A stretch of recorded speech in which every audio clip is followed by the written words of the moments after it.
Hello, everyone, and welcome to episode 138 of the Run in the Paint podcast. I'm Miles here with Ben and Joey. Guys, how are you doing today? Feeling good, feeling great. Upset we don't have Nick, but we'll have him on for a recap episode later, right? That's right. Nick is currently in Vegas taking in the action from the NBA 2K26 Summer League. So he's catching all the action. So that'll be a lot of fun later. But for now, we're running the three-man weave today. Ben, how are you doing? Doing great. I'm feeling good to myself. Going to be a fun episode today. Not there's some news to talk about, but a lot of them extensions and smaller news. So let's just get right into it. We're going to skip Hurdle for today. We're going to start doing that once a week here on the podcast to keep it fresh. But as far as the extension news, we've got four of them to talk about. And first, we'll start with the defending champions, the Oklahoma City Thunder, who agreed to max extensions for Chet Holmgren and J-Dub a couple days after they extended Shea Gilgeous-Alexander to a record-breaking deal. They extend Jalen Williams for 5 years up to $287 million. Chet Holmgren, 5 years up to $250 million. Joey, the champs extending their guys all within a week. What were your thoughts? Uh, well deserved. Obviously, you had to do it just because you just won a championship. You succeeded. You did what these guys were set out to do, and it's time to reward them. So it makes sense. Knew it was going to happen, but $822 million in less than 2 weeks. They just came out. It is crazy. Yeah, let's see. What was the Shea extension exactly? I don't remember wait, what was this? Shea Gilgeous-Alexander. Was this also 285 million? 4 years, 285 million. I think so, yeah. So yeah, a lot of dough being handed out. No question about it. Ben, what did you think about this? Uh, yeah, pretty crazy amount of money, but I mean, I wasn't too surprised the Thunder did this because I mean, I guess those guys are deserving of a good amount of money after winning a championship, and I've seen like other teams do this to star players in the past after like winning a championship or having some good success. So yeah, I'm not surprised. Good for the Thunder's big three. Yeah, absolutely. The big thing here is just to be on the lookout in years going forward of that money situation because we're seeing with this new CBA how the second apron and paying your stars the max contract instead of maybe a little bit less can tear apart some teams. So we'll see in a few years how this may impact the Thunder roster. But for now, they just won a title, looking to go back to back next year. Not really a problem that they should be worrying about right now. 100%. They next year they'll go try to go back to back. After next year, you're going to see a lot of the. That's when those extensions are going to start kicking in. I think we were looking at it before. J Dub's going to go from $6 million to $40 million after next season. We're looking in 2030. Shea's going to get 75 and then like 54 from Chet and J Dub that year. It's going to be like between those three guys, that's almost like $190 million. It's just Yeah, their team's not. It's not going to be the same after next season. But roll it with it while you can. Those are obviously your important pieces. Me personally, maybe a little slight overpay for Chet, but again, he's still super young. You still expect him to get better. So if he does, obviously it's going to be just totally worth it. yeah, and Chet Holmgren, it's easy to forget, this season he only played in 32 games because of the injuries and played limited minutes. But his start to the season, his first 4 games, 25 points, 21 points, 25 points, 19 points. He was great offensively. Then throughout the year when the Thunder were already rolling and he came back, was just trying to find his place in the offense and had some good moments in the playoffs en route to their championship. Was huge in the second round against Denver and had a big game 7 of the finals to beat the Pacers and win the title. I think that it's a deal. Again, Holmgren, 5 years, $250 million. It's something that Right now, it kind of can look like an overpay, but in a few years, I think that'll be his market. 100%. Yeah, big week for the Thunder. Well, a big month for the Thunder. Winning the championship, extend all your guys, re-sign your role players to some new deals, and the MVP Shea Gilgeous-Alexander was also named the cover athlete for NBA 2K26. Did you see that as well, guys? Yes, I did. I saw him for the normal cover. The Legend Edition is going to be Melo from the Knicks, and then the WNBA edition is Angel Reese. Yeah, what do you guys think, Ben? What did you think about those names as the three cover athletes? Well, those are some interesting choices of names. I mean, I'm least surprised by was Shea getting on the normal cover. I mean, Shea's just one of the best players in the league. Is coming off of the championship. Has been on a cover before, so I wasn't too surprised about that. But I mean, the other two, I was like surprised by. But I mean, I guess they're cool. Like Mel looks pretty cool. That Knicks jersey on the Legend cover, but I was thinking, well, maybe they were going to go with something else. He's the most legendary player ever, but I mean, I guess good for Carmelo Anthony and Angel Reese is one of the upcoming stars in the WNBA, and I guess Caitlin Clark hasn't got it cover yet. I mean, I'm surprised Angel Reese got it over like Caitlin Clark, maybe a few others, but it's cool, I guess. Yeah, you're not the only one with that kind of thinking as well. There's a lot of people, obviously, a lot of those internet trolls that are going to knock Angel Reese, but hey, she's one of the cover people for the WNBA in this resurgence. Like, it's her and Caitlin Clark.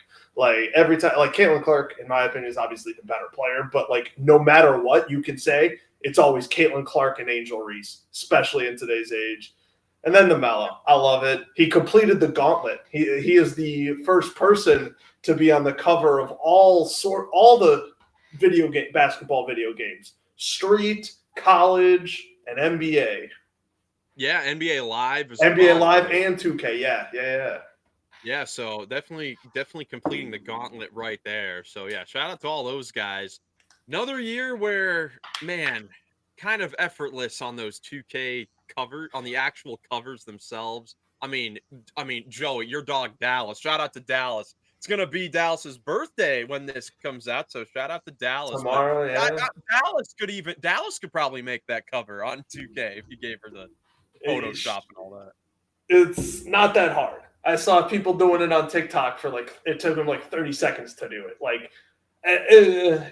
I love 2K. They take my money every single year, no matter what, just because I love basketball. But let's be real. It's gone downhill so much over the last 3 years, 4 years even.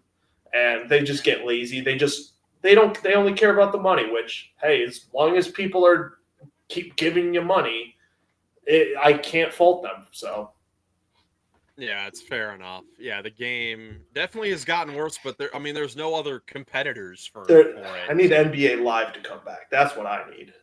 Yeah, just for something to make it better. But anyway, shout out to Shea, cover athlete for 2K26, as well as Carmelo and Angel Reese. As far as other extensions, we had Devin Booker agreeing to a 2-year, $145 million extension with the Phoenix Suns. I believe that is the record for highest extension salary for a player. This is something that was definitely going to be on the table, and not a surprise that Booker agreed to this. Suns making it, very known that they're going forward with him as their number one guy. Of course, Booker is going to stay in Phoenix and ride this out through this process, and gets his money, gets to stay in Phoenix. Well deserved. You can say it's still early, but he's, in my opinion, the greatest Sun to ever play. Helped take him to the finals. Like, they've only done that one other time in their franchise, I think, with Charles Barkley. Or did they ever even do that? I think they made the finals one time. Yeah, they did. Didn't they play Jordan's Bulls in 93 or 94? Yeah, I think they got rocked. But again, Devin Booker, he's been there his whole career, took him to the finals, been through all the tough times, been through the great times, and I really hope he just stays there for his career. I hope he's a lifer. Yeah, Ben, you don't get to see a whole lot of lifers anymore at this point. And, there were some rumors that, maybe with the Suns moving on from Kevin Durant, that they might gut the whole thing, also trade Devin Booker, but they're keeping him along. And for now, he's going to continue to be a Suns lifer. Yeah, I think it's cool that they're keeping him along. Obviously, he's been really loyal to that franchise and that fan base, and he loves playing there. So I'm not surprised that they're keeping him around, and I hope they can somehow come up with a good retool to hopefully get back to doing more winning with Devin Booker. He's deserving of it, and kind of interested to see what they do coming up next year because I think, they'll play tougher as a team, and I'm thinking, I know the West is loaded, but that team might be better even what they were the season before, at least. It could be an addition by subtraction thing with just having less expectations on them for sure. I hope that something like that happens for the Suns and Devin Booker because, he stuck with the Suns during the long rebuild in the end of the 2010s when he got there. He spent the first 5 years of his career not making the playoffs. Then they go to the finals. Then they have the best record in the NBA. And then they trade for Kevin Durant the next year. Then they trade for Beal the next year. And then it's kind of gone downhill since that quick rise, which was a lot of fun to watch. The Suns during those couple of years were some of my favorite teams to watch. But it's definitely been rough the last couple of seasons. But Devin Booker hasn't been part of that. He's been incredible. Definitely one of the best Suns players in history, and looking to continue that. The last couple of years he's gotten a lot better with his playmaking. We know how great of a scorer he is. So great offensive player, and looking to keep it going there in Phoenix. Still only 29 years old, even though he's been around for forever. It seems like. Yeah, he's got plenty of more years left, I think. But I'm with you. I really hope the Suns do something as well. Maybe that's the lower expectations, and who knows? Maybe Ben is right. Maybe you're right, Ben. Maybe they'll make it interesting and maybe do better and make the play-in. Imagine. Yeah, That'd be something, man. Well, that'd be something in that loaded West. But yeah, Devin Booker, yeah, still I think he'll turn 29 by the start of the season. He's still just 28. And 28 is like for a lot of players, I kind of see that as the start of someone's prime. It feels like Booker's like a veteran, at this point. Like he's been around for forever, but 28 to 32 is usually like the prime of, great all-star players. D Book's kind of just entering it. It's great. Are you saying it's the start of my prime? Because I just turned 28. My That's prime right. is starting now. Here we go. That's right. Shout out Ohio Fire, not a sponsor, but for good old Joey there. But yeah, Suns getting Devin Booker on the extension. Another extension, we have Herb Jones with the Pelicans for 3 years, 68 million. Getting their defensive wing back there. Someone who, for some reason, was in reported trade rumors a lot the last couple of years, but Pelicans keeping a very good defensive wing in there in Herb Jones. 100%, especially since they're moving on from a lot of the other guys. It just makes sense to keep some of the guys that are just kind of fit. They just kind of fit, help the team, and when they retool and maybe get somebody else, who knows? It'll be a good fit. Yeah, someone who has been injury prone in the past, especially last year. But Ben, Herb Jones, one of the best defenders in the NBA. The last year he was healthy in the 23-24 season, all defensive first team. He's a sensational defensive player that has improved on the offensive end the last couple of years as well. yeah, I agree with that, Miles, and he was deserving of that extension. He was playing well, recently here for the Pelicans these last few years, and he's still young and could be, just continue to be a good building block going forward for their future. Yep, absolutely. And then also in the Western Conference, we had a trade that happened a couple days ago. the San Antonio Spurs got Kelly Olynyk, who was just recently traded to the Washington Wizards. And let's see, the Wizards got Malachi Branham, Blake Wesley, and a 2026 second round pick in return. That pick will be the least of Dallas, Philadelphia, or Oklahoma City. So the Spurs getting another stretch big there to pair alongside Wemby. Joey, what did you think of this move for the Spurs? Is it weird that it's a little concerning to me? Like, it's good for them to get the depth just in case because of Wemby and like his build. Maybe he's a little fragile, and especially after the blood clot, like because they just got Luke Cornett and now they got Kelly Olynyk. Like they're building the depth just in case he misses some time. But like, it's a little concerning that that they're just doing all of that because like those are two really good backups. Like both of those guys are number 2 centers on good teams. To me personally, I think that Olynyk and Luke Cornett, they've both shown that they can play alongside other bigs. So I think that, it can be for insurance, but Wemby could play with both of these guys, 100%. Yeah, Kelly Olynyk especially could be like a good like stretch 4 for them as well. Like where you have Wemby play the center and Olynyk at the 4. He could thrive in that spot too. Yeah, Ben, what did you think about Kelly Olynyk getting traded to the Spurs? What do you think about the fit? Yeah, it's an interesting trade, but I like it for the Spurs. Olynyk's a good shooter from the outside at times, and I think they get more of a stretch big now to be a backup guy, and I like that. I think the Spurs could have used that, and now they're gonna get that and Olynyk, and yeah, he's a good backup center who kind of be like number 2 backup big option on good teams, as Joey said, and the young guys the Spurs traded away, ready to get much playing time of the team anyways, so it's a good smart move for trying to win now. Yeah, and Kelly Olynyk, also a player that could fit the Spurs system too. I mean, as a playmaking big. I mean, it feels like the Spurs love those types of guys as well who can make plays at that center position. And he hasn't really played for a good team in a while since he was really with Miami like 5 years ago. So now he's in a winning situation. And like you mentioned, Ben, a couple of young guys going back to the Wizards who continue to do a good job this summer of just getting young, talented players with potential, getting Wesley and Branham in there. Joey, what did you think about this for the Wizards?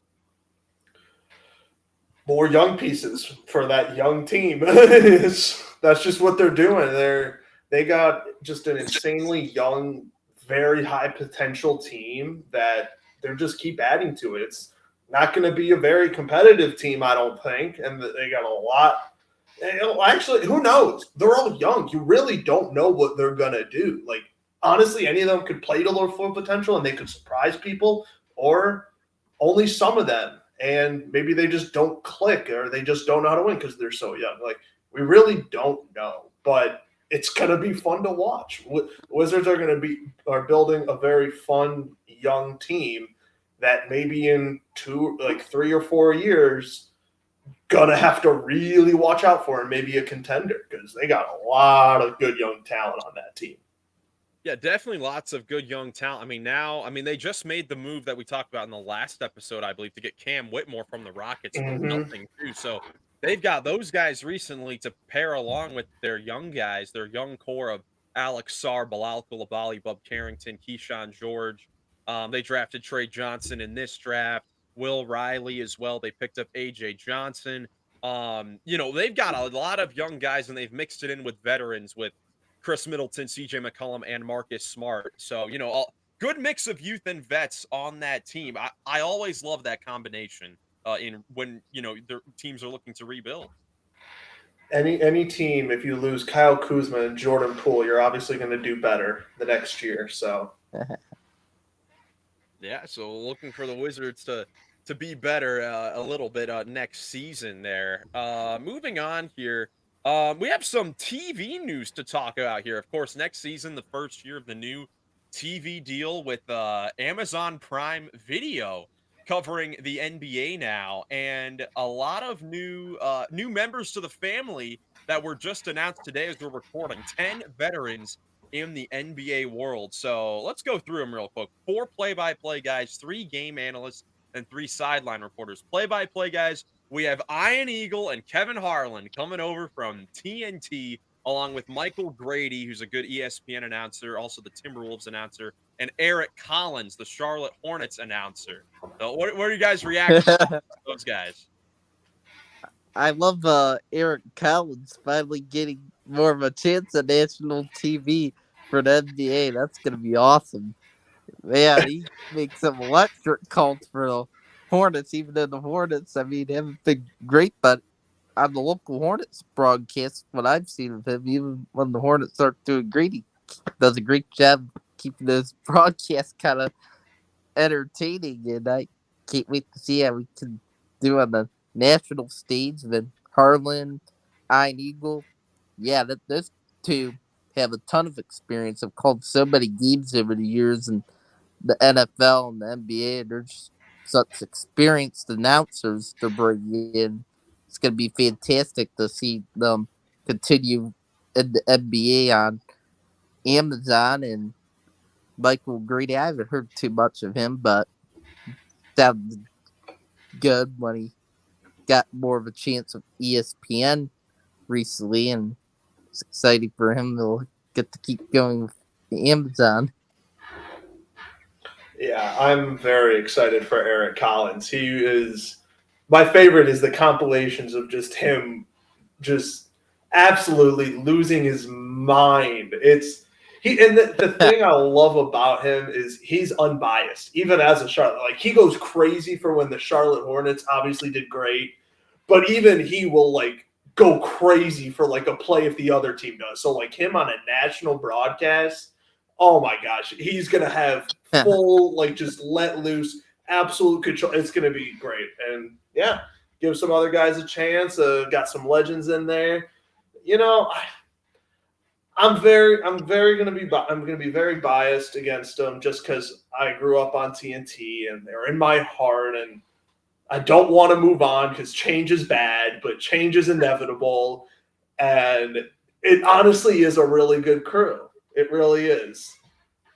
Yeah, I mean, what you guys were saying, Eric Collins, I am excited about him on a national stage because even he can be unbiased at times, but because he's the Hornets announcer, obviously there's going to be some time. I mean, there are so many plays, like the infamous one where Karl Anthony Towns went for like 40 in the first half, and he's just screaming. And He just hit- goes crazy. he hits like a deep three, and Eric Collins just goes, "Oh no!" I know. Yeah. So I'm excited to see how that sounds where he is just unbiased towards both sides and we can hear it on both ends. I cannot wait for him.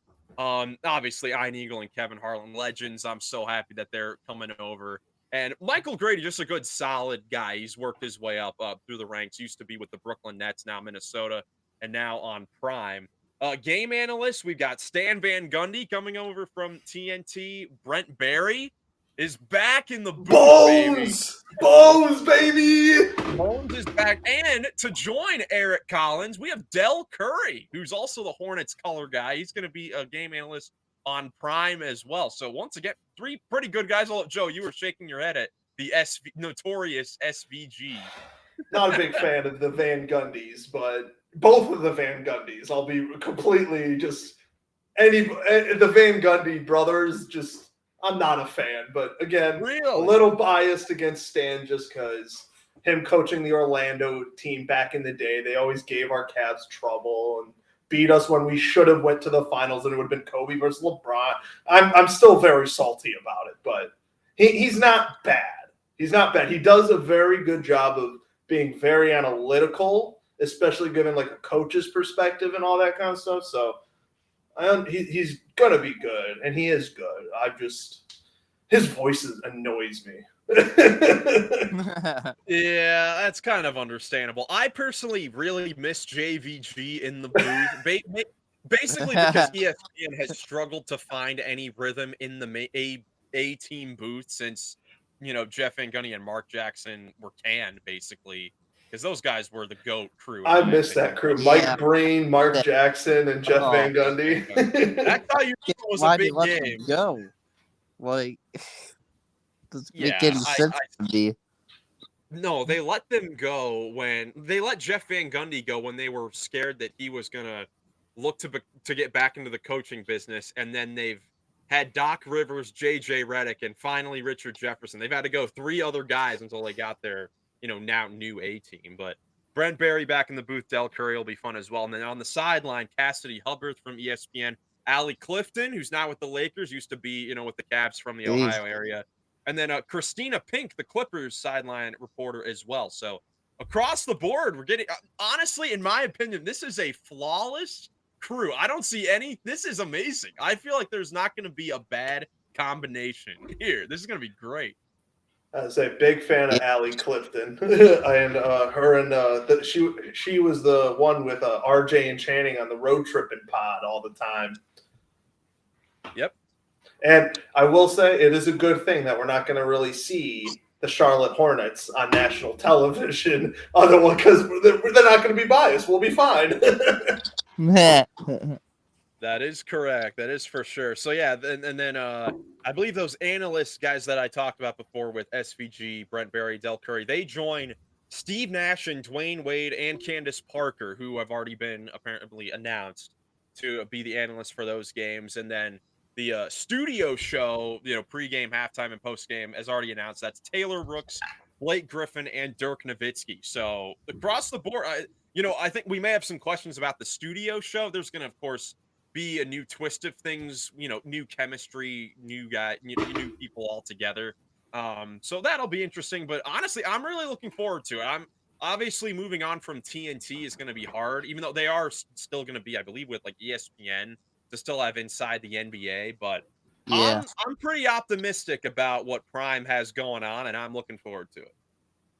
Yeah, me too. It's gonna be a lot of fun still. I'll miss TNT, but I'm excited to see how Amazon can do and how they can build up their reputation with their NBA coverage. Yeah, absolutely. So that's going to be a lot of fun. Let's see. I'm not entirely sure if that is what is if Prime is going to be covering. Let's see. Okay, Prime is going to cover the quarterfinals of the NBA Cup, every game of the play-in tournament, and it will cover some playoff games in one of the conference finals in 6 of the next 11 years of the deal. So they'll go back and forth with NBC on the conference finals, and ESPN, of course, is the other network there. So a lot of good stuff there. And then next up, the Emirates NBA Cup for 2025. The groups have been announced, kind of just impromptu, but they have been announced. Here they are.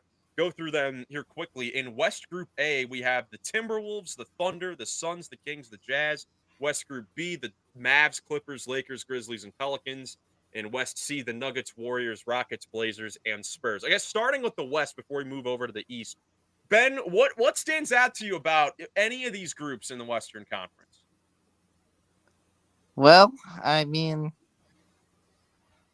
look at West A, and it's like, man, I looked at a lot for OKC. I mean, I think they match up pretty good against those teams. I wouldn't be surprised if they won that group as long as they stayed healthy. But I mean, the other two though, the West seem like they're going to be pretty competitive. I mean, West B. I mean, I know the Pelicans stunk last year, but if they can stay healthy to start the season, they could be good, and all those teams could be good and give each other a tough time. And who really knows who come out of West B? And same with West C. That's going to be a tough one too.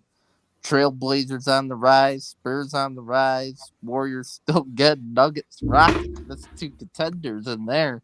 Man, there's going to be some pretty fun competitive action over in the West. Who knows who could win out of a few of those groups? Joey, which group in the West do you think is the most stacked / difficult out of those three groups? I know our good buddy Goglin said it's going to be a cakewalk for the Rockets in C, but in my opinion, that is just the death group right there. That is the Nuggets, who are instant contenders. The Warriors are always going to be good with Curry, Butler, and Green. Like the Spurs, obviously retooling with Wemby. The Rockets just got KD and just finished second. Like, and the Trailblazers are obviously they're going to be the worst team in that, but like they're competitive. They're fun to watch. But I will say that West B, though, those Grizzlies and Pelicans, those are the wild cards. You don't really know what they're going to get, and I think they can really muddy up that group. But those top three teams, Mavericks, Clippers, and Lakers, are just going to beat each other up, I think. Yeah, look, it says in the announcement that the groups were randomly drawn, but come on. Mavericks, Lakers, Timberwolves, Thunder, conference finals rematch. Of course, the Clippers are in the same one as the Lakers. I mean, come on. Who are we really fooling? The Rockets and Spurs, that game is going to be fantastic in West. KD going against the Warriors again? Like, yeah, literally. Dude, come on. Come on. The script is a little too obvious, guys. Yeah, absolutely. That's going to be a lot of fun. In the Eastern Conference, East A has the Hawks, the Cavs, Pacers, Raptors, and Wizards. B is the Celtics, Nets, Pistons, Magic, and 76ers. And then East Group C is the Hornets, Bulls, Heat, Bucks, and Knicks. So, Ben, the Eastern Conference, what do you think about these groups here? Yeah, EC, the Knicks could stay healthy. They probably would win that group. There's maybe Giannis and the Bucks could somehow beat them, maybe win it though. You never know. You know how good Giannis can be and how dominant he can be sometimes. But for the Cavs, of course, our favorite teams group, they got the Hawks and of course they got the Pacers in there. The Pacers, last year they gave us a tricky time at times. So maybe the Pacers will be feeling it still to start the year, and the Hawks gave us a tough time last year in the in-season tournament, and they got even better. So, look, the Cavs could come out of East A. I hope we do, but I'm not gonna guarantee it. I don't think it's gonna be easy. I would say for the Cavs. And yeah, East B. We mentioned before in our Greek chat that that's gonna be a pretty good, tough fight in that group. Yeah, absolutely, Joey. What do you think about A, B, and C for the East? I'm just looking at it, and it's just showing. I'm just looking at it, and it's just the East is so weak compared to the West. Yeah.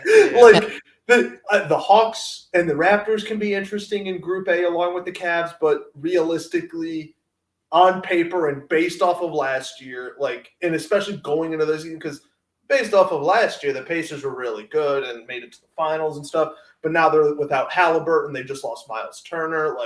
They're not the same team. So theoretically, Cavs roll.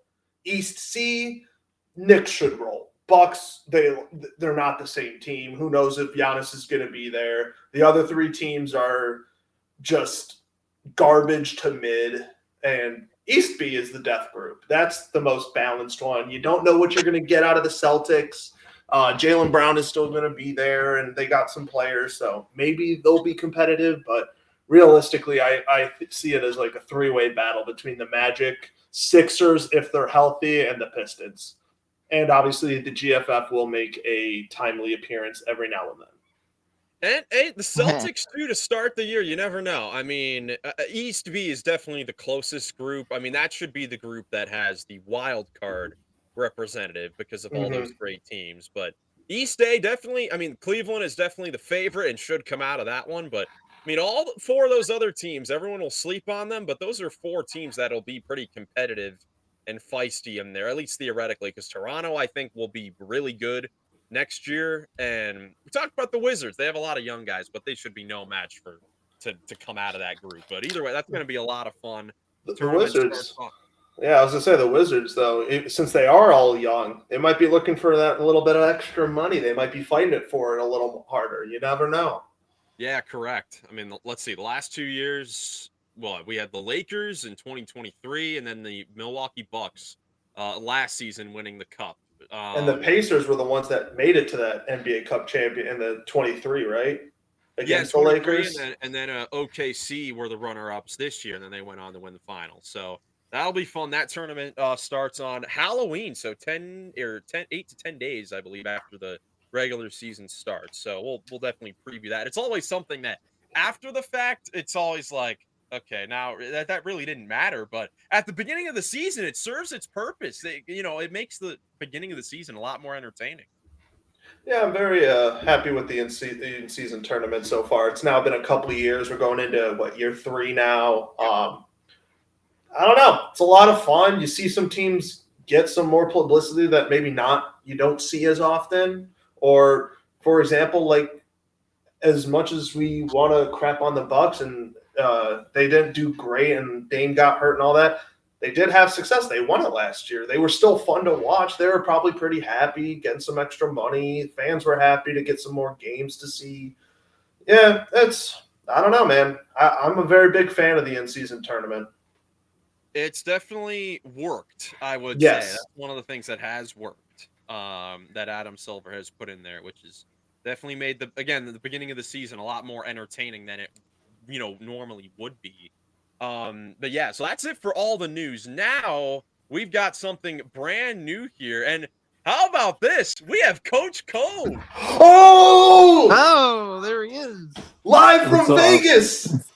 joining us Live from Vegas. He's joining us strangely from on Las top. Vegas. What unexpected, Nick? How are you doing? Hey, Good. I left the Sixers Spurs game at halftime because it was a big of a blowout, and it's been a long day. But honestly, great. Summer League is awesome. That's awesome. How about real quickly before we get into our final segment, Nick? What are some of your big takeaways from the summer league games? You were at the Thomas and Mack Center, so you got to see all the big headline games. I guess heading into the day, which game were you most looking forward to, and what did you get out of the games?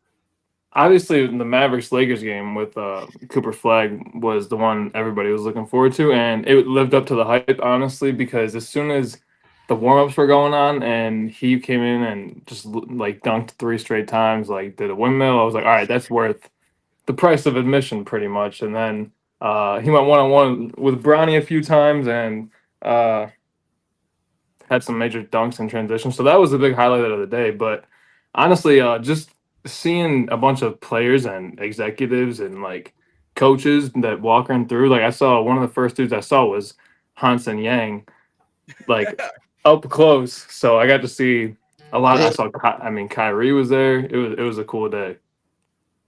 Yeah, no question about hey. it. The Cooper Flag versus Bronny matchup, that was the headline matchup, really. But really the star of that matchup, if we want to talk about it, was Ryan Nembhard for the Mavericks, undrafted, of course, the brother of Andrew Nembhard. He came up clutch down the stretch, someone that I still can't believe he didn't get drafted, but he really showed, great ability to make shots in that game. There were a couple big surprises on the day. He was definitely one of them. There's Chris Youngblood, I think, had 20 for. I don't know. I was there and I can't remember, but there were a couple. There were a couple surprises, and Nemhard was one of them. I really liked the Nets with Traore and Igor, or Yegor. Yeah. But other than that, Derek Queen is going to be a project, but he looked like, he's huge and he could do a lot of really interesting things. And then aside from Cooper Flag, I thought honestly like Misi was the best player there. Yeah. You That's Misi, always that good makes to, sense. I love Yves Misi. But Good. yeah. Always love to see those second year guys come in and dominate. That's something that I talked about beforehand. Like a lot of, a thing to watch in summer league is those guys with that NBA experience coming in and looking like they have, gained something from that experience. Like even in that Thunder Nets game, AJ Mitchell with 20, guys like that who came in, with experience definitely played well. That's for sure. Yeah, sorry. Youngblood was on the Thunder. So if they add another player like him to the rotation, not saying that, Summer League is really not very telling of a lot of things. I got to go into the small gym though at the end and see Denver and Milwaukee. So it was interesting to see. I got to see Deron Holmes, and dude, he was moving really well. He had a little like take to the rim from outside the 3-point line, like off a pump fake. So he looked really good. It was a cool day. We got to get a trip out here next year. Heck yeah! I actually just got an update saying that Jamari Bouye for the Bucks hit a game-winning buzzer beater. Should have stayed. Should have stayed. Yeah, I saw there were a lot of close games here today. Ben, did you have a chance today to catch any of the summer league action? Yeah, I watched some summer league action. I was watching Lakers Mavericks, and yeah, that was a good game. It was pretty entertaining in the end, but Dallas was a great defense down the stretch to hold on to that game, and yeah, that was cool. Then before I hopped on the podcast, I saw the beginning of Spurs 76ers. I don't think VJ Etchkin was playing for the 76ers. Yeah, and Spurs were just playing great. I was pretty impressed with the Spurs. They were dominating them at the beginning, and that at least helped Nick get here on the podcast to surprise us. And I was also,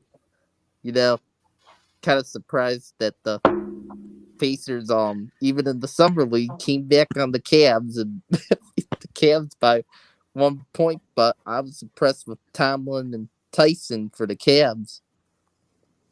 Yeah, that was, I mean, again, a lot of close games, and that was definitely the outlier, one of the outlier games, because of course in summer league, obviously different than, the normal NBA. It's 10-minute quarters, players are allowed 10 fouls each, so it's a lot different. So and of course these are mostly guys that haven't played before, so shots really aren't going in a whole lot. Cavs and Pacers was 116 to 115 in a 40-minute game. So they were knocking That's down a bunch of shots. Yeah, you mentioned Tomlin and Tyson were both good. Who was going great? Ray J. Dennis and Quentin Jackson for the Pacers. There were a lot of decent guys there for sure. But yeah, summer league, a lot of fun. I hope that we could make it out next year. That'd be a flash. For sure. dude. The other real highlight of the day that was for who did the Pelicans play right off the bat? Oh, the Wolves. Yeah, the Wolves' first round pick, that French guy. I wish I brought the program because I don't have it in front of me. I'm using my phone. Their first round pick from this. Joan Berger? Berger. That's right. He was looking outstanding. I mean, he looked really good on both ends. He was going up strong for a dunk, and that was the first game of the day, and he would have had the first exclamation point of summer league if he would have finished this dunk. But Misi met him at the rim and stop that from happening. But it was still a really good effort, and he looked insane. Yeah, I see he had 6 blocks, 11 points, 8 boards, and 6 blocks in his first game. Wow, and then Leonard Miller, the other front court guy, a summer league veteran at this point, had 4 blocks. So their front court had 10 blocks, going crazy against the bigger Pelicans team. So yeah, In game 2, it was another 3-year veteran, Lester Quinones. I think had 20. Yeah, Lester Quinones. He made a lot of big thought shots. I saw him out there. I thought I saw him out there. But yeah, Nick, any other big highlights from summer league? No, not that I can think of. Just seeing a lot of players was really cool. Summer league is so much fun. I went a couple times pre-COVID with my dad and going around, just walking around the atrium, seeing people walk by. One time I got to get Chetty Osman's autograph, seeing all sorts of these young players that may not make it, may make it. You never know. It's a long day because you're there all day. Hours upon hours of basketball. It's exhausting, but it's so much fun. Yeah, can't wait to experience it one time. Absolutely. But now let's move on to a new segment for the next few episodes here. Now that we are in the off season, basically the Runnin the Paint NBA all-time jersey bracket, I guess if you want to call it that. I'm glad I'm back. Yeah, Nick, perfect timing for this. So what I have here is I went through every single NBA team and gathered all their jerseys from their history. Now, we're not going to do all of them today, of course. We're going to do it division by division. Today, we're doing the Atlantic Division. And I have set up 4 categories of jerseys. Home/away, that's going to count as one category. Alternate jerseys, city/earned jerseys from the Nike era, the last few years, and then special jerseys for like Christmas jerseys, St. Patrick's Day jerseys, City. stuff like that. So Like we'll City. pick one set of jerseys from each category and then one wild card where we can pick any jersey set off our choice in case we see like 2 in one category that we really like. So we'll pick 5 jerseys from each side here. And this will be fun. We can debate about jerseys and all that stuff. And then afterwards, once we go through all the divisions, we'll make a little bracket and we'll put each team against each other and see which team has the best collection of jerseys in history. All right, Atlantic is Boston, Philly, New York, right? Yes. So And the GFF. First one. Yes, correct. So let's get into it. So I have them all right here. We'll start off with the Boston Celtics, starting off with the home and away set. So these are the 3 jersey sets. Of course, the Celtics. Well, we have a lot of historic franchises in this one, but they haven't, of course, steered away a whole lot from their classic, green and white look, of course. So out of these 3, we have, of course, the current Nike jerseys. 1968 to 2017 rock the same style for like 40, 50 years, and then the 50 to 68. Which ones do we want to take here from home and away? It doesn't really matter. They've been the same since 1950. I like the one in the middle, 60 to 2017, I guess. I agree. I'm going in the middle just because they don't have the Nike swoosh on it. I am very anti-Nike, at least with basketball jerseys, because they kind of ruined them. Can you go back to those logos for a minute? Those retro logos. Cool. The one on the right.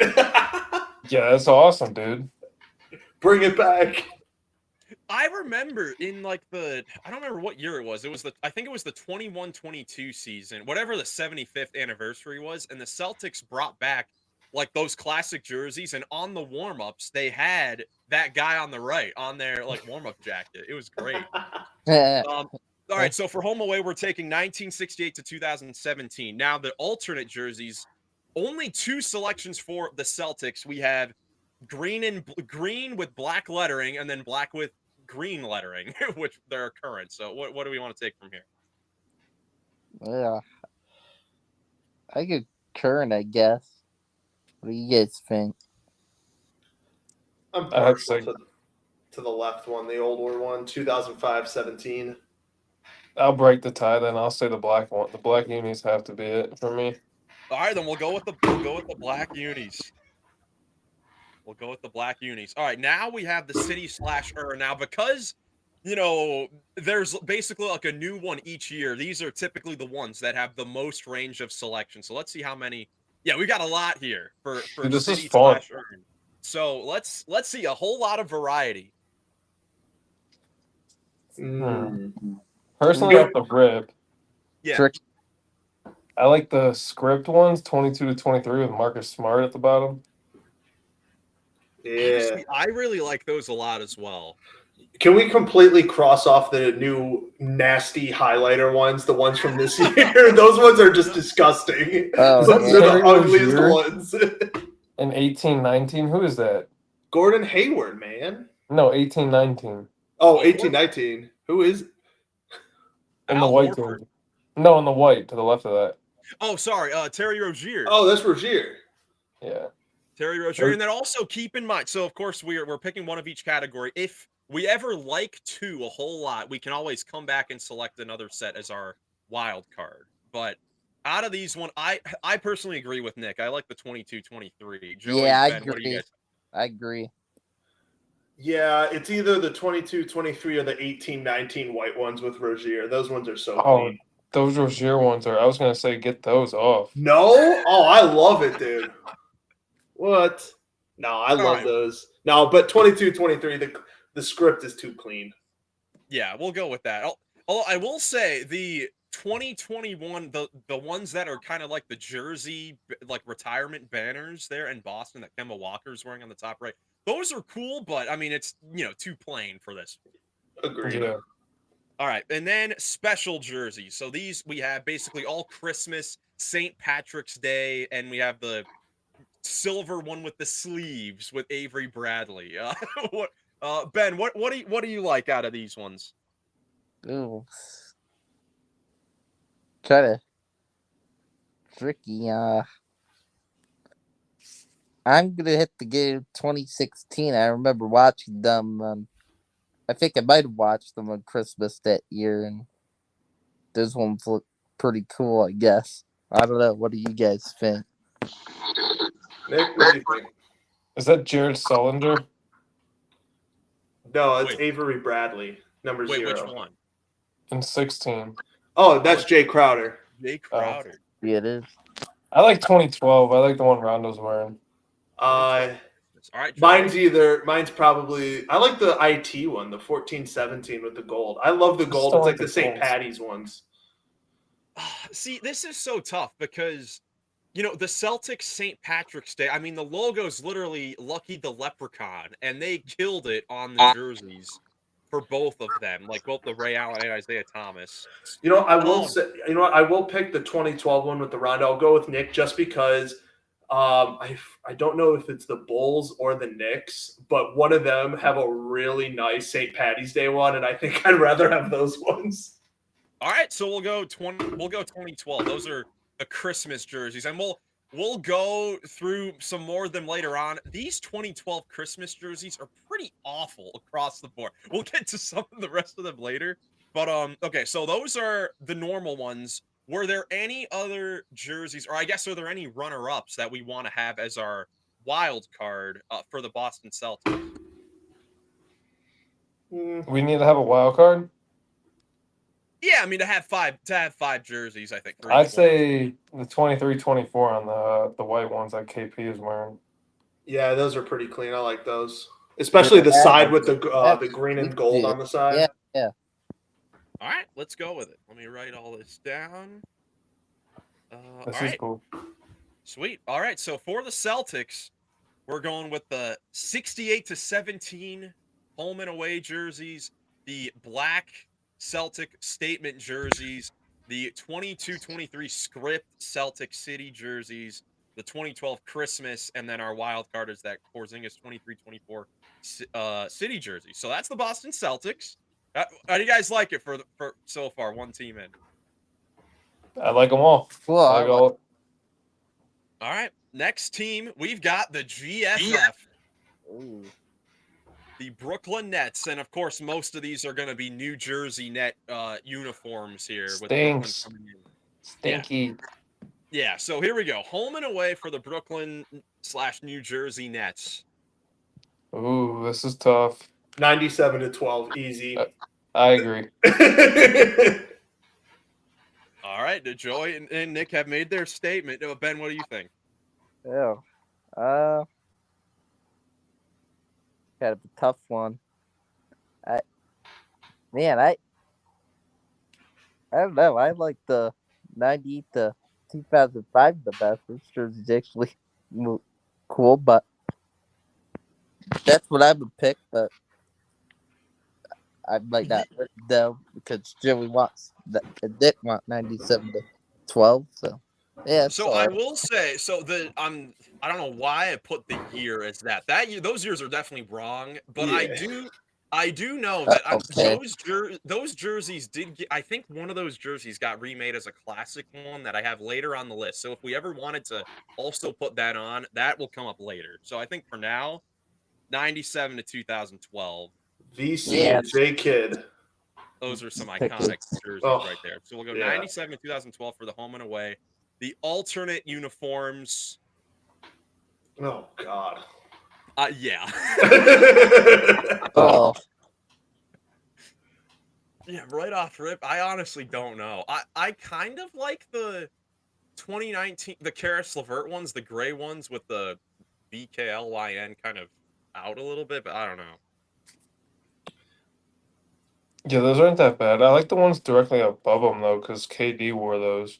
Oh, the red ones with the. Oh wait, no, the Joe No. Johnson ones, the sleeves. Yeah. Ooh. I'm not weird to say I like the Jeremy Lin, the 16-17 ones. Ooh, with the stars on the side. I like Yeah, I that. really like the sides. I can vote for that. All right, let's go with it. Let's go with it. The Jeremy All right. Lin 16-17 with the stars on the side. Now to the city / and I think there are a lot of these. They're a decent a bit. Honestly, I think a lot of these are really, really good. I mean, three of these I really like. I love the D'Angelo Russell, the Kevin Durant, and the blue ones that Seth Curry's wearing. I love all three of them. So I'm down for any of those. I was gonna say I like the D'Lo and the Seth Curry ones. Not a fan of the KD ones, to be honest, but Okay. I do love just like the trim on the 18-19, the D'Lo ones. Those are so nice, and the arm sleeve to match it, perfect. I gotta give the blue one 21-22. That's Yeah. my Nick, what are you thinking? 21-22 for sure. We're in agreement there. Sweet. All right, I like let's go. 18-19 too. But we want to pick a one. yeah. You know what? Honestly, I'm cool if we want to make that the wild card right off the bat because that's a great jersey. I agree. All right. So let's go with that. That way we'll have both of them because both of those jerseys are spectacular. The Nets, the last couple years, have been going with this camo look, which I don't know. It's okay, but nothing special. Only the Spurs can. Yeah. Yeah. Okay, and then we finally have the special jerseys, and there on the right is the remade one of the classic ones. But there you see the two Christmas ones on the left, which are, they're okay. Nothing. Oh. Those 13 Paul Pierce ones are god ugly. Yeah, but then the James Harden ones where they remade the like Drazen Petrovic net jerseys, which are cool. I'm with the 22-23 though. Yeah, by process of elimination, I Good. don't like any of them. I'll vote 22-23. All right, let's go with it. So we ended up getting kind of two home away jerseys in one there with getting the New Jersey net ones from 97 to 2012. We have the Jeremy Lin alts with the stars on the side, the blue Seth Curry net jerseys, the D'Lo. What was that called? Wasn't there a term for that? I can't remember what the term was for that style. I can't remember. Is it like the statement ones or might be statement? Yeah, something like that. But yeah, Legacy. We have the 22-23. Another jersey with we like the stars on the sides of our Brooklyn net or New Jersey net jerseys for sure. Mm-hmm. Yeah, so let's move on to the other team in New York, the New York Knicks. Knicks. Yep, another historic team that have traditionally, kept the same look throughout. Home and away, what are we thinking?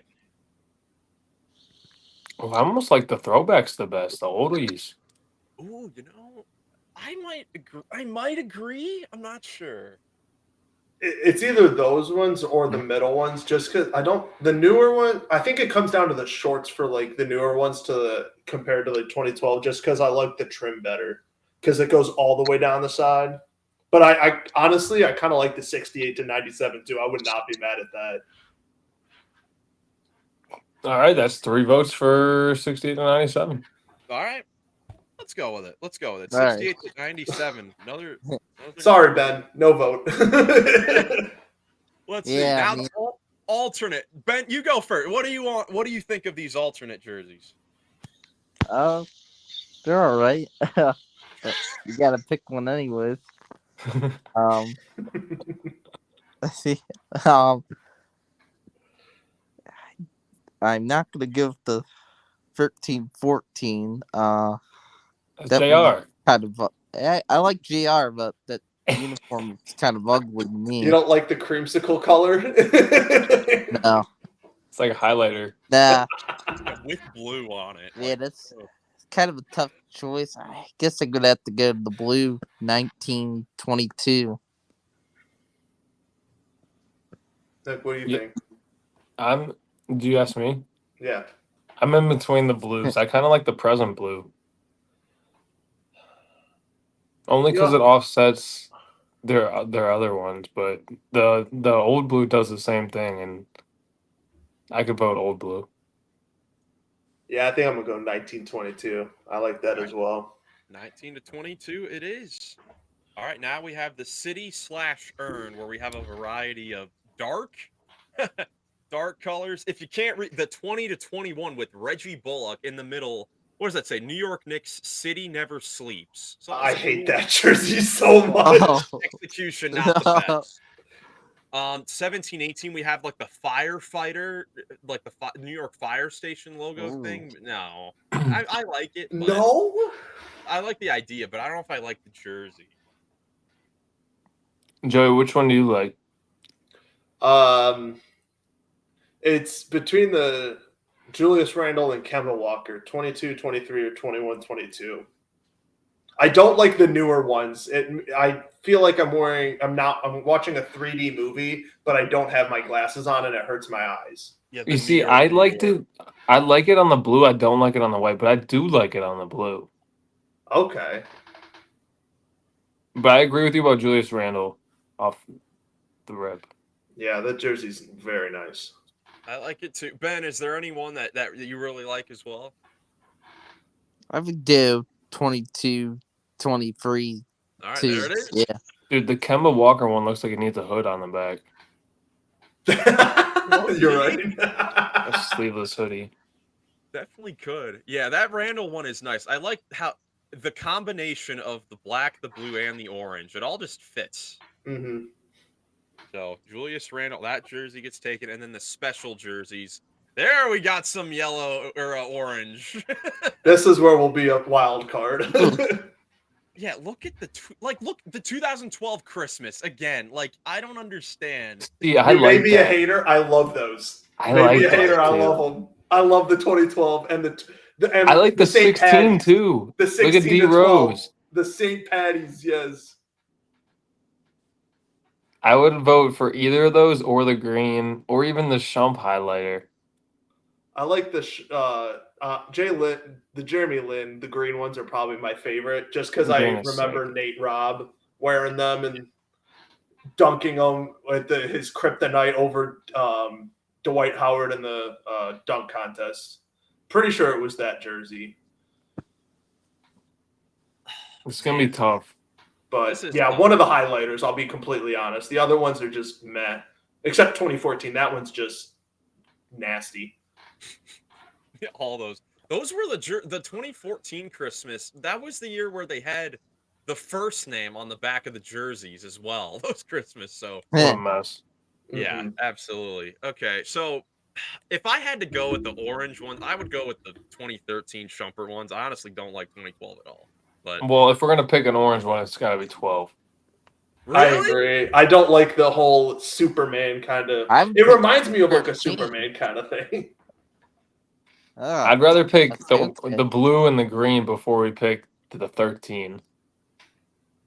Well, I'd rather pick Derrick Rose Christmas than.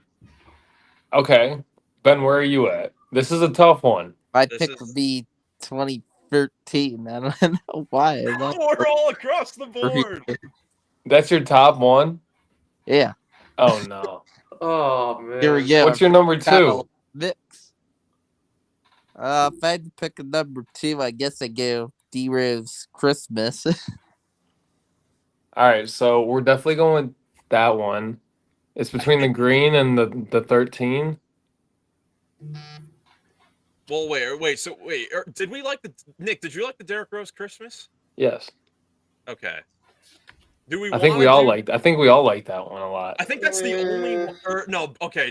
I'm mad. Do we need to do a poll and rank our top threes?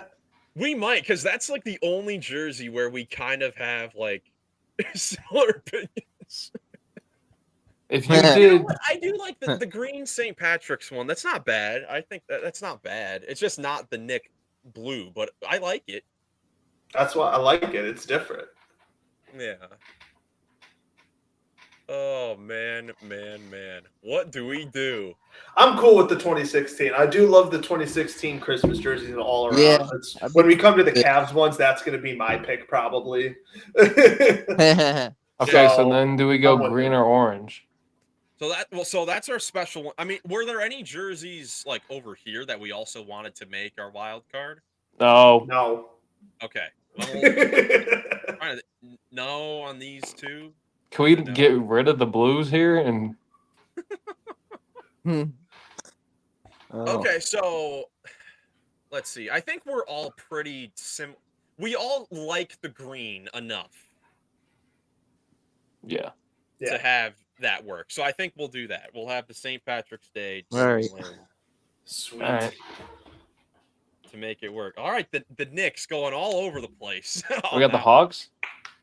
No Hawks today. No Hawks today. Oh. Now we have the Sixers. Sixers. Oh, this will be good. Yes, I love these jerseys.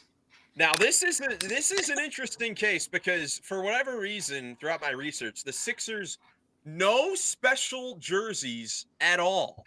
So for the Sixers, we only have 3 categories. So we'll basically be selecting 2 wild cards in order to keep 5 jerseys. So home and away, because they're such an old franchise, we've got a lot of options here. You know, they've basically been the red, white, and blue for a while, besides those Iverson ones, which are iconic. Those Yeah. ones got to be number 1. Yeah, I agree. So let's go with those. Let's go through we'll go through the rest of these alternates. I think there's only 3 on these. What do you guys think? Personally, I like the current one, the maxi ones, the most. I do too. I do too. Yeah, I did too. Okay, All so right. we'll go there, and then City and Earn, we've got 10 to pick from. Big Look at JJ variety. Redick. Out of it. Another Steph Curry appearance. With another really good jersey, in my opinion. Yeah, that's I a really good like one. Yeah, that's a really good one. What about I'm not- PG down there, bottom right? That one's not bad. Yeah, that's the white version of the one James Harden is wearing. Which one's better, the blue or white one? But the Al Horford one I like a lot. Oh, Horford too, yeah. Do you guys like the brotherly love branding? No.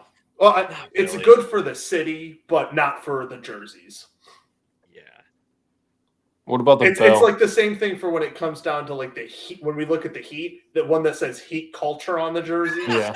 Come on, really? It's got the paragraph in the paint. Yes. Okay, but so number 1 on here, what do we like the most? I like the Seth Curry ones the most on here. What do you guys think? What do you guys like the most?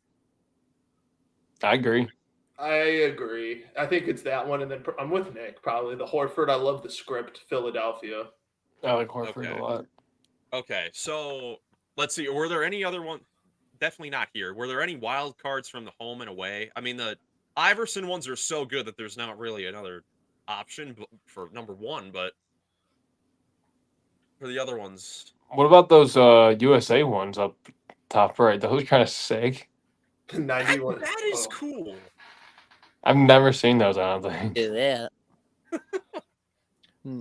Oh, maybe I'm just classic, but I like the ones, the 78 to 91 with Barkley and Dr. J. Those are just classic to me.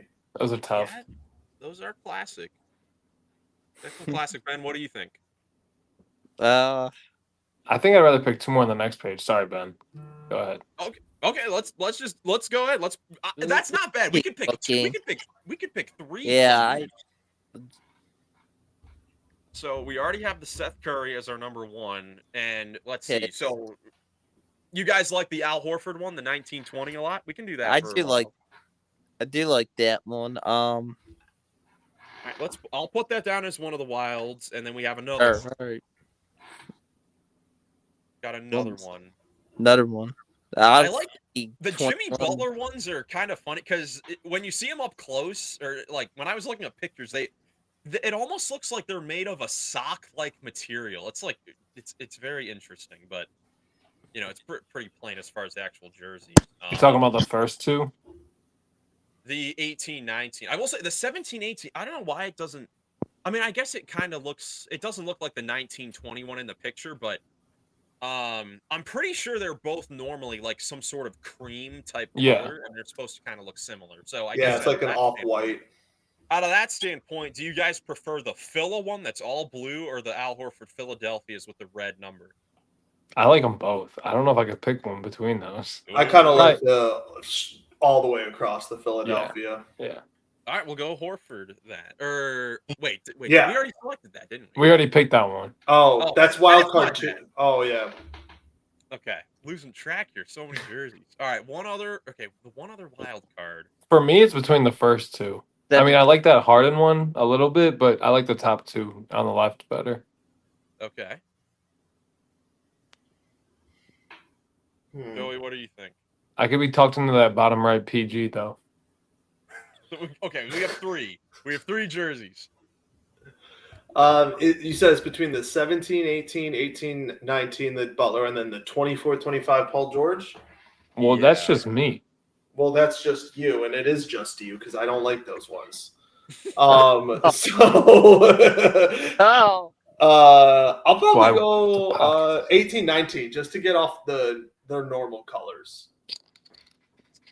I like a little bit different. I like the gray. Okay, Ben, what do you think? Do you have any preferences? I guess I would pick 17, 18. Joe. Ooh, That's fine. okay. So out of those two, Nick, you said you can't really pick between either one. Well, I like 17, 18. You like that more? Okay, then let's do that. We'll do that. There you go. 17, 18, City. Perfect. So that's finally Sixers. Sixers a good selection of jerseys there. Again, so we're going with the Iverson home and away set, the current alternate statement jerseys, and then 3 City jerseys, the Seth Curry ones on the bottom left, and then 17, 18 with Robert Covington and then Al Horford in the 19, 20. So now on to our final team for this division, the Toronto Raptors. Oh. A team known for amazing jerseys. One of the newer teams in one of the newer teams in the association, but a lot of great jerseys. Whew, home and away. What do we want to do here? Top left. Is this a Yeah. competition? Come on. Yeah, come on. Yeah. 95, 99 Yeah, with the Raptor. Absolutely. yeah, easy. Alternates, we've got 4 black ones to choose from here. I like the present ones. Present, yeah, probably. Or the one with Valanciunas, 15, 20. Yeah, I guess. Do you guys like? I guess in that case, with those two jerseys, do you guys prefer the curvature or the straight arrow pointing up north? I like the 2020, the current one. Yeah. All right, we'll go with the current then. All right, and then let's see, City and Earned. Lots of dark ones here, but there are some other variations. Of course, the 18-19 ones are the ones that they won the championship in, so that has a lot of meaning in Toronto themselves. But as far as the jerseys, Grady Dick, bottom right. I was going to say 24, 25, the current one, just because that's the one they wore for the Vince Carter retirement. So it has his jersey number. It's him doing the donk. It's sick. It's the same thing like when they do it on the court for the City jersey. It's got the Raptor in the middle of the half court, and it's got Vince Carter's jersey number on it. It's so clean. I like the Scotty Barnes 21-22 a lot because I like the letter. I like that one too. Oh, you like the OVO, the Drake? Wait, which one, Nick? Sorry, I talked over you.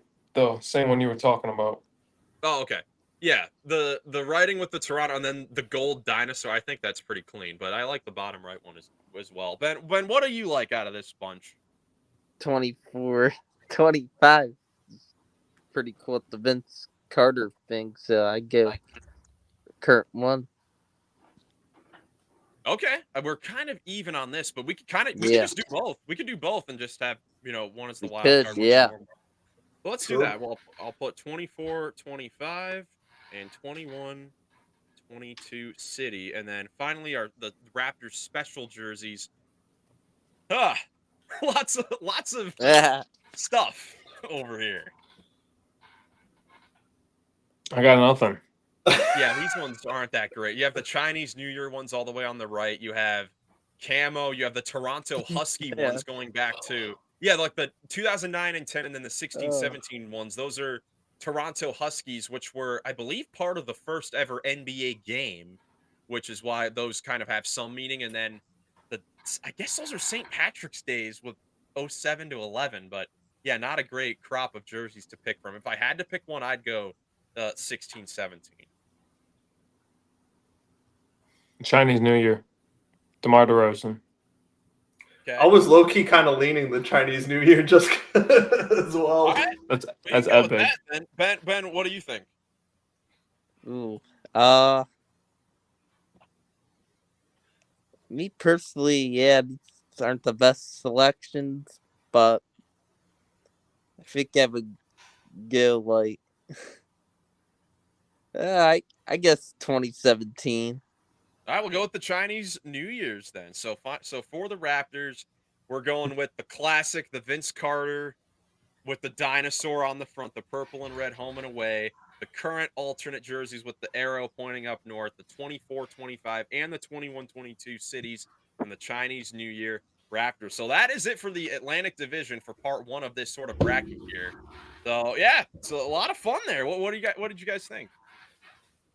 That was pretty fun. I really like this segment idea, and I can't wait to do it for the other divisions. And I hope you, the viewers, find this to be pretty entertaining. They should let us know their thoughts on what their favorite jerseys are in the comment section. Absolutely. Shout out to Dallas, the birthday girl. That Cooper Flag. Got to get her a Cooper Flag jersey. Yeah, Oh. that's right. So next episode we'll cover a Western Conference division, but yeah, that's it for the podcast. Covered a lot and a surprise appearance from Coach Cove. Lots of fun here on this episode. You guys have anything else before we get out of here? Nope. Happy birthday, Dallas. I expect all the comments to wish her a happy birthday. That's right. Happy birthday to Dallas. Absolutely. Well, guys, thank you so much for watching. If you enjoyed, leave a like, subscribe for more NBA content. Hope you have a great rest of your day, and we will catch you in the next one. Peace. Peace. Peace.